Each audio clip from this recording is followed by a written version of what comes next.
The unexpected reunions?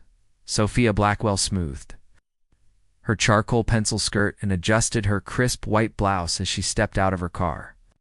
The Montgomery estate loomed before her, its stone facade and sweeping gardens even more magnificent than the photos online.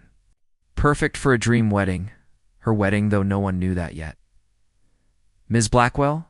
a voice called from the entrance. "Welcome to Montgomery Estate." The assistant who had taken her booking was supposed to meet her.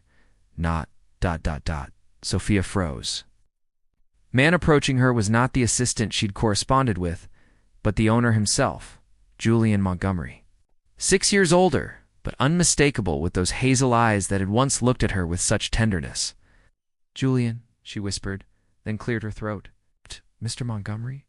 I wasn't expecting you personally." He paused, recognition flickering across his face. "Sophia Blackwell. Of course, you're the event coordinator who booked us for the Henderson Brooks wedding." His professional smile didn't quite reach his eyes. "Yes, that's me.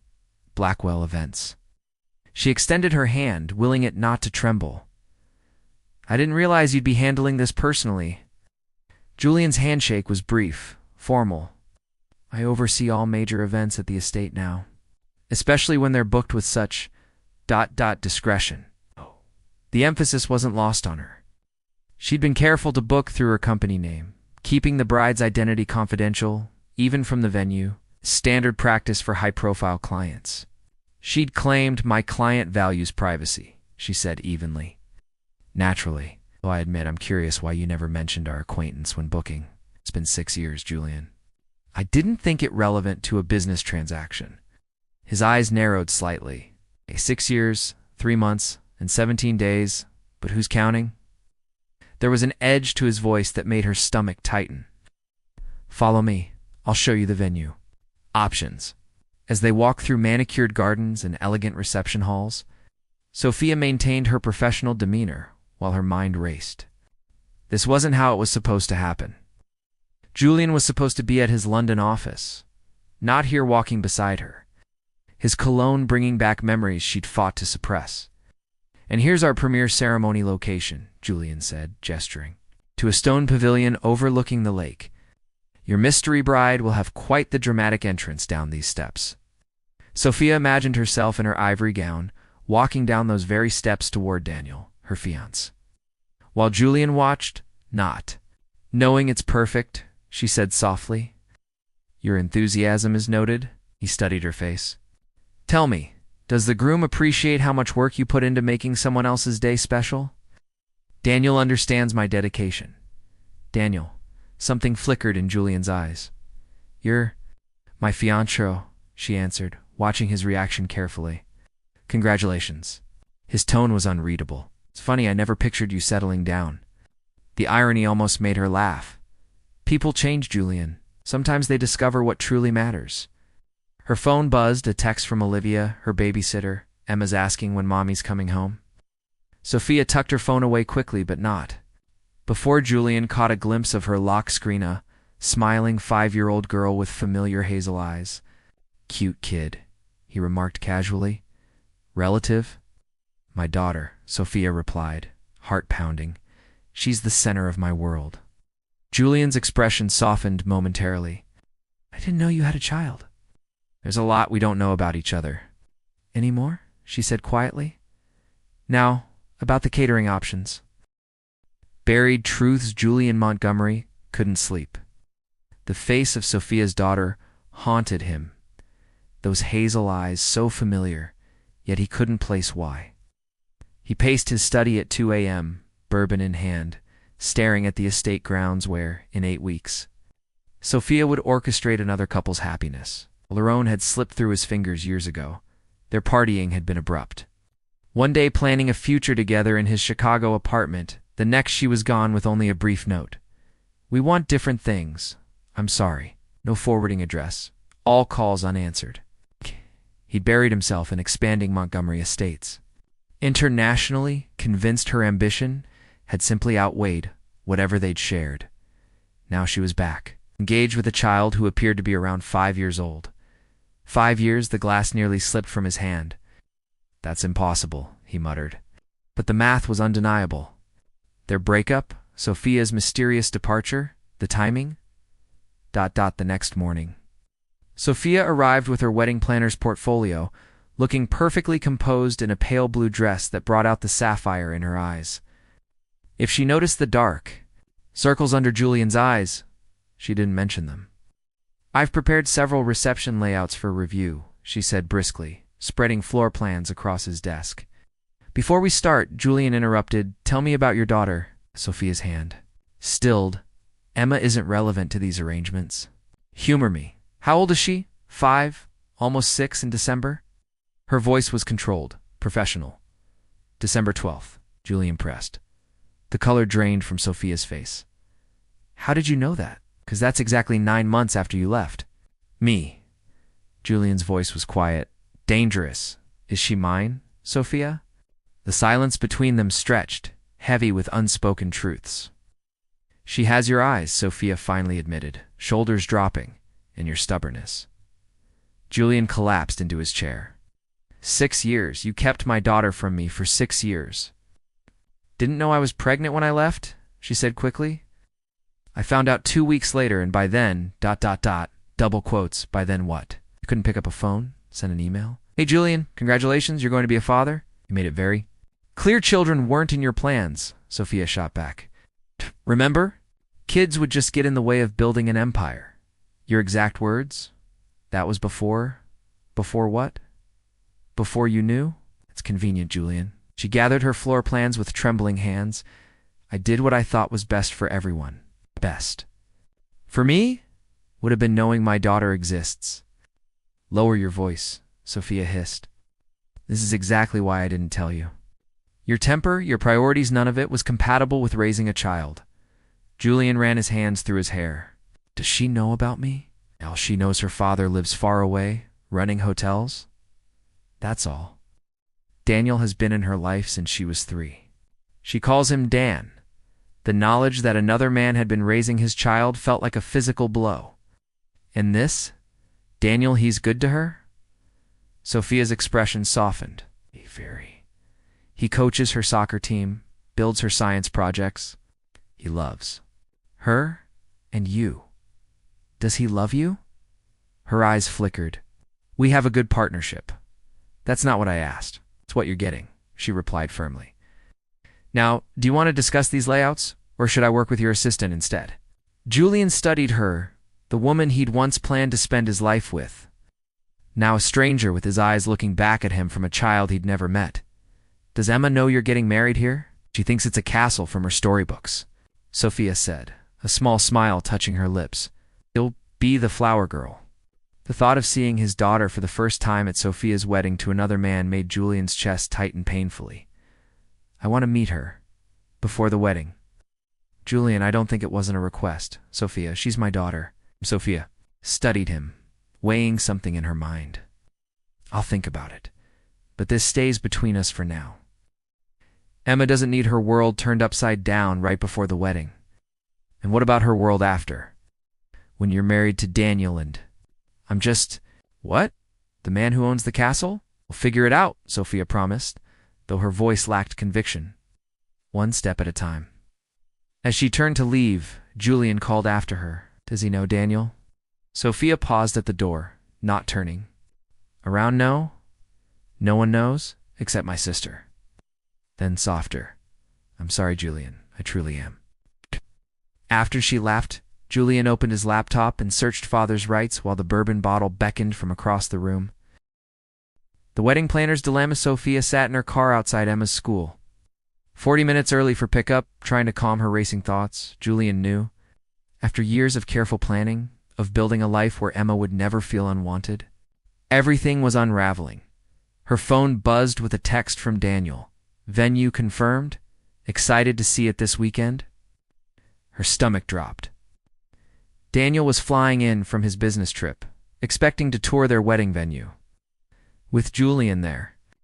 Julian, who now knew everything and who had the power to destroy the careful future she'd constructed, all confirmed. "Can't wait to see you," she typed back. The lie bit her on her fingertips. The school bell rang, and children spilled onto the playground. Emma emerged, pigtails bouncing, clutching a colorful drawing. She spotted Sophia and raced over, her smile achingly similar to Julian's. "Mommy, I drew our castle." She thrust the paper forward proudly. Sophia examined the crayon masterpiece. Montgomery Estate with stick figures, one in a white dress, one in a black suit, and a small figure in pink holding flowers. "It's beautiful, sweetheart," Sophia managed, her throat tight. "Is Dan coming to see the castle tomorrow?" "Yes, he is." "And will the Castle King be there too?" Sophia froze. "What Castle King?" "The man who owns it." "You said a king lives there?" "Not a real king, honey. Just a man who owns a beautiful building." Emma nodded seriously. "I want to meet him. Kings give the best presents." If only it were that simple. Daniel arrived late Friday, exhausted from his flight, but eager to see the venue. Tall, reliable, practical Daniel, with his sensible suggestions and steady affection. Everything Julian wasn't. He seemed tense, he observed.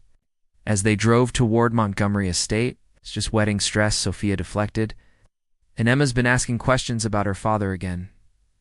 Daniel's expression softened. "We knew that would happen eventually. Be after we're married, we should consider letting me adopt her formally."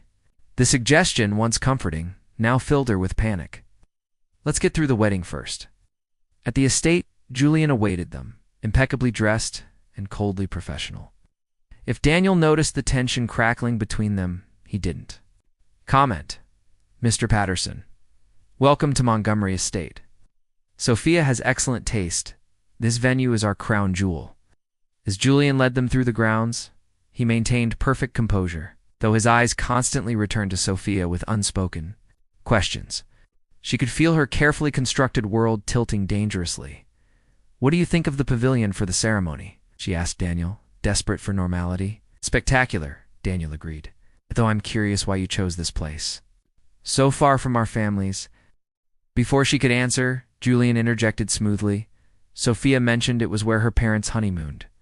Sentiment can be a powerful draw. The lie slid effortlessly from his lips, a lie that gave her a plausible explanation she hadn't thought to create. Daniel nodded, satisfied, while Sophia stared at Julian in confusion. Later, as Daniel examined the reception hall, Julian cornered her in the adjoining room. "I want to meet Emma tomorrow," he demanded quietly. "Before this goes any further, Julian, please, I've spoken with my lawyer." "I have rights, Sophia." Her blood ran cold. "You wouldn't." "I don't want to. But I will not be a stranger to my child." His expression softened marginally. "Does he make you happy? Truly happy?" The question caught her off guard. "He's good to us. Stable. Dependable." "That's not what I asked." Before she could respond, Daniel joined them, wrapping an arm around her waist. "This place is perfect, Soph. You've outdone yourself." Julian's eyes darkened at the casual display of affection. "I'm glad you approve. Your fiancé has exceptional taste."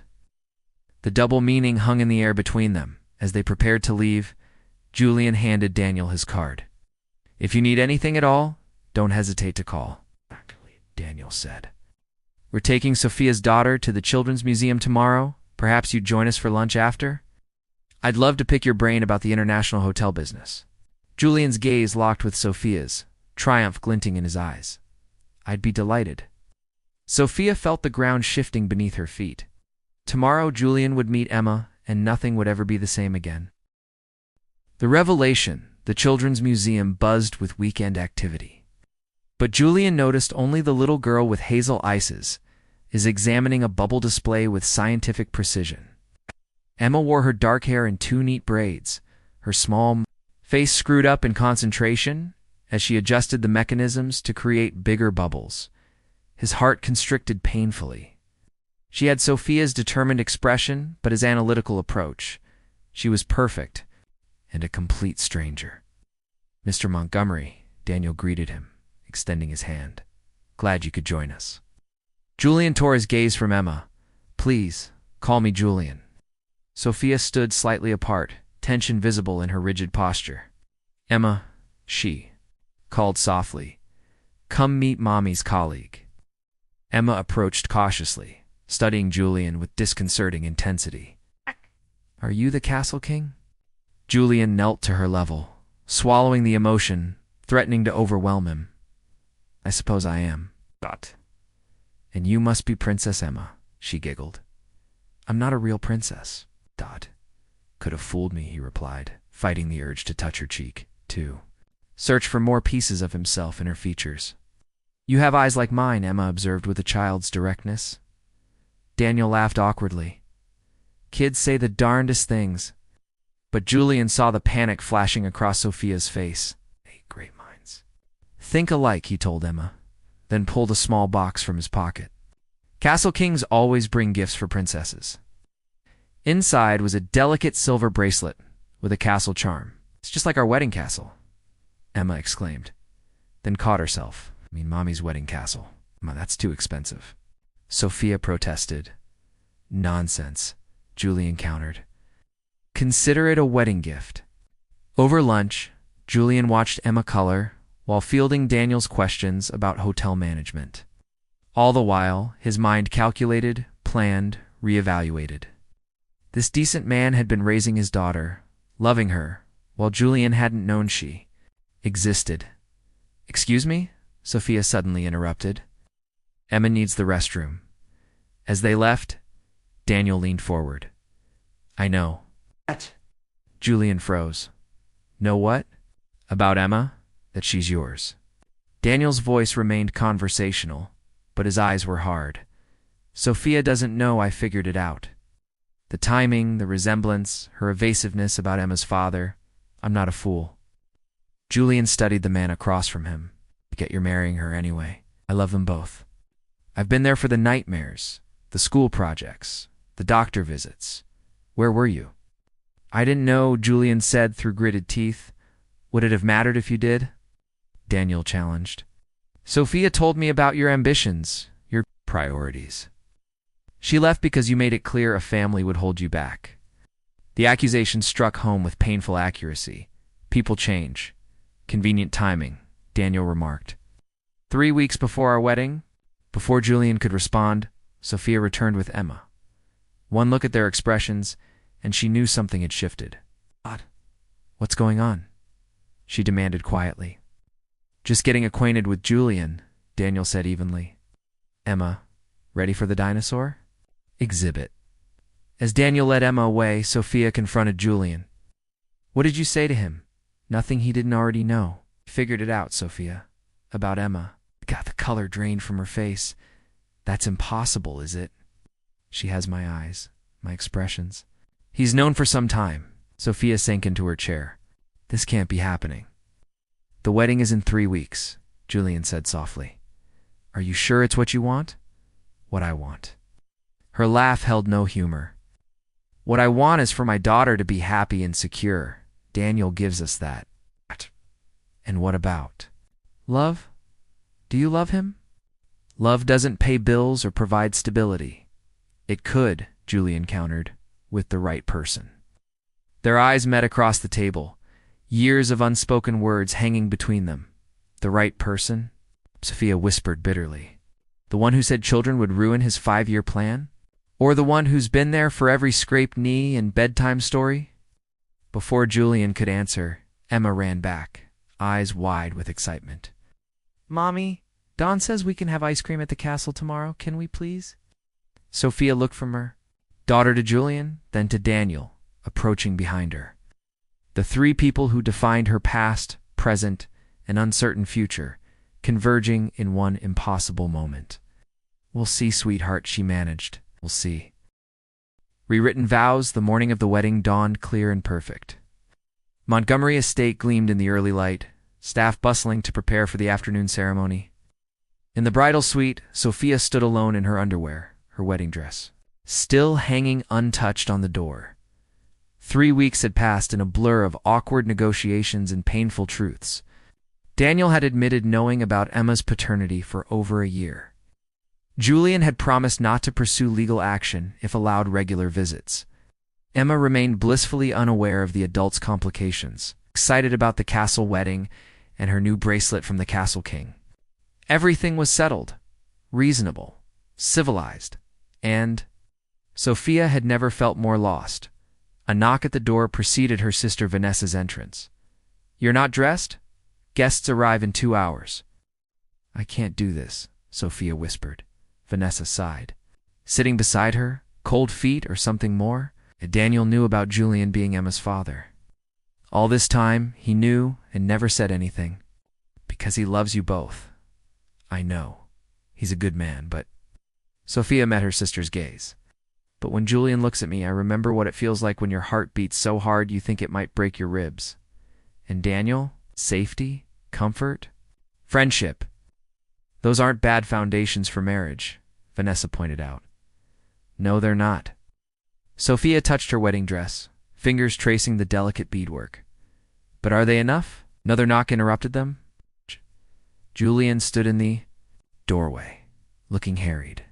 Sorry to barge in, but he stopped short at the sight of Sophia in her slip, then quickly averted his eyes. "Emma's asking for you. She's with the wedding coordinator, but she's upset." Hastily donning a robe, Sophia rushed to find her daughter. Emma sat sniffling in a window seat overlooking the gardens, still in her pajamas instead of her flower girl dress. "Sweetheart, what's wrong?" "I don't want Dan to be my daddy," Emma declared, tears streaming down her face. Sophia froze. "What? Why not? You love Dan." "I do, but—" Emma looked past Sophia to where Julian stood, uncertainty written across his features. "I want him to be my daddy. He has my eyes." The silence that followed felt endless. Emma, Julian finally said, kneeling beside her, "How did you know?" "I heard Mommy crying on the phone to Auntie Nessa. She said you're my real daddy, but you didn't want us." Sophia gasped. "Emma, it's not true," Julian finished firmly, taking Emma's small hands in his. "I didn't know about you, princess." "If I had, I would have moved mountains to be with you. Then why weren't you?"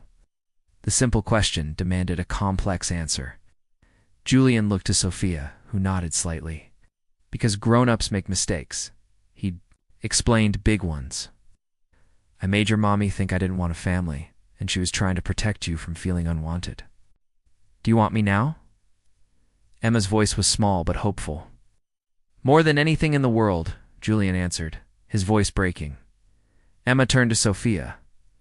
"Then why are you marrying Dan?" The question hung in the air like crystal fragile, reflecting truth from every angle. In the doorway, Daniel appeared, already dressed in his wedding suit.